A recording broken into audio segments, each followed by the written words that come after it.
All right, let's just jump right in. We spend so much of our time talking about what science knows, what it's figured out, but we're going to do something a little different here. We're going to explore the mysteries. And not because science is failing, but because the universe is just so much bigger, so much stranger than we can possibly imagine. This isn't about what we got wrong. It's about embracing the wonder of what we don't know yet. And this quote, it just perfectly captures the whole idea, doesn't it? These gaps in our knowledge, they aren't voids to be afraid of. They're more like open doors. They're there to remind us that the story is absolutely not over, and there are still these incredible things just waiting to be discovered. So, where do we even begin? Well, let's start with the biggest questions of all, the ones that exist on a truly cosmic scale. We're going to head out there, to the very edge of everything we understand. Okay, just take a look at this. It's kind of mind-blowing. Everything we can see, everything we know, the stars, the planets, you, me, this screen, all of it makes up a measly 5% of the universe. So what about the other 95%? Well, that's the mystery. It's completely invisible to us. And that 95% is dominated by these two giants. On one hand, you've got dark matter.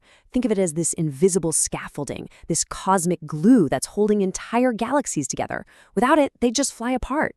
And then there's dark energy, which is doing the exact opposite. It's this mysterious force that's pushing the universe to expand faster and faster every second. We only know they exist because we can see what they do. We have absolutely no clue what they actually are. All right, so let's pull back from the edge of space for a minute and turn our attention inward. Because, some of the absolute biggest mysteries in the universe aren't millions of light years away. They're right here, inside every single one of us. Look at this number, 30 years. If you live a pretty long life, say to about 90, you will have spent roughly 30 of those years asleep, completely unconscious. 30 years. And for something so essential to our lives, we still can't really answer the most basic question. Now, we know sleep does some incredible things, for sure. It's like a nightly cleaning crew for your brain, flushing out junk. It helps you lock in memories. It's when your body does a ton of repairs.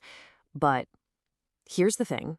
Scientists aren't convinced that these are the reason we evolved to sleep in the first place. And this is the real head-scratcher. Think about it from an evolutionary point of view.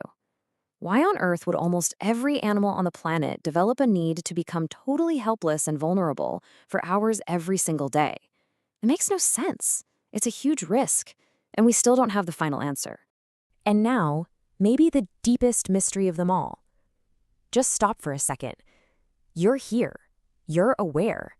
You are experiencing this moment, listening to my voice. There is something that it feels like to be you. This is what philosophers and scientists call the hard problem of consciousness. We can map out every single neuron firing in your brain. We can track every chemical reaction, but none of that explains why it feels like something.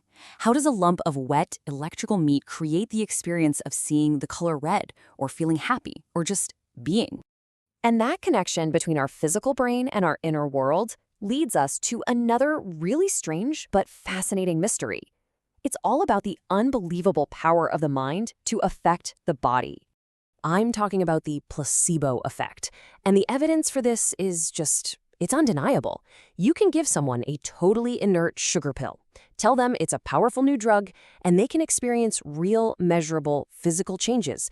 Their pain actually goes down. Their symptoms improve, all because they believed it would work. So that's the mystery, isn't it?